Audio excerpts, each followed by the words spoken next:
Okay, everybody. So, Day sends me a message. Instead of reviewing my teacher plan, which he's been avoiding me now for a while, on the morning of my final project, he messages and boots me from morning altars because I'm disrespectful. You know, he promotes the emerald, but he didn't, I guess, listen to the episode on the trickster and holding space for that. And so this display of his fragile male ego, which I think that's probably what poked him to the point of no return, was I said I sense his fragility. And yeah, so I woke up this morning and there were two birds that they were pecking on the window right behind my head, and they woke me up, and I went outside and it drizzled just a bit. There was a rainbow twice, and then I started gathering and had breakfast. And yesterday when I had a suspicion that he would not give me my morning altars if I challenged and didn't just pretend that everything was so freaking fabulous, and if I was vulnerable. And I let him know that we were in re-traumatizing territory, which on one level this is very re-traumatizing with things that have gone on.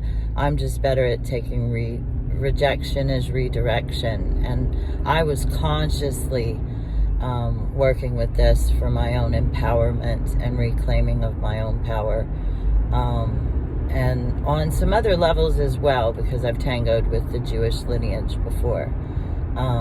So Yahweh Yahweh's not a big fan of Lilith. Yeah. So anyway, I had a wonderful inspiration as I was coming past. I was hoping that I could collaborate this with Day, but this has made it apparent that would never be possible. Take the first exit onto he doesn't know how to share the stage. So it's the Day show or nothing. So we're going to birth today with this group that is gathering for me to come and do a post-vention with them, practice with them.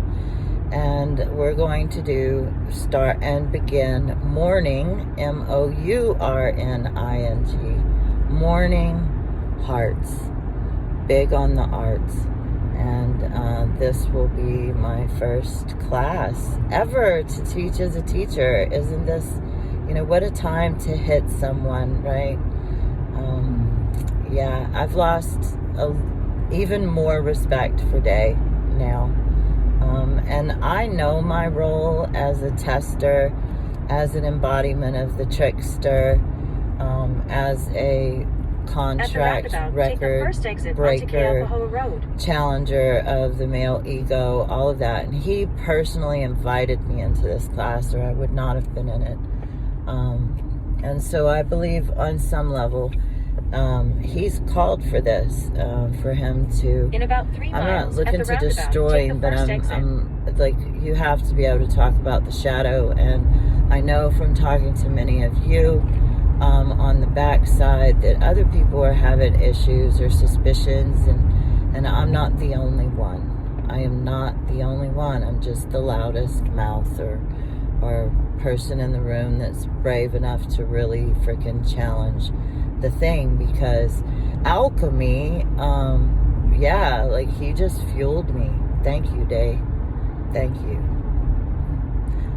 Your true colors are shining through. All right, I'm gonna get myself to the beach park early, check in, get the space cleared and blessed, sit with the waters for a minute, maybe write him a bit of a message, and yeah, we'll see where this goes. But like, it feels like my emotional labor was all, and my art and creativity was just erased from me.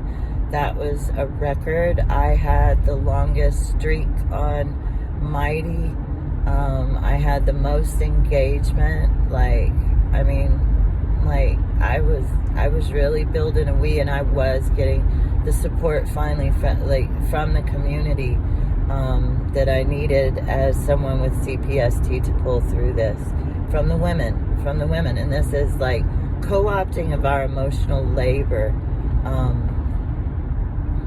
Yeah, this was just, it's sick behavior. Yeah, Day really needs a wake-up call, I do believe, and a call to walk his talk and not just act it out on stage. Anyway, here's to suicide loss survivors still birthing postventions and people being served through Mother Nature, even when it's not, especially when it's not trademarked. All right, loving y'all.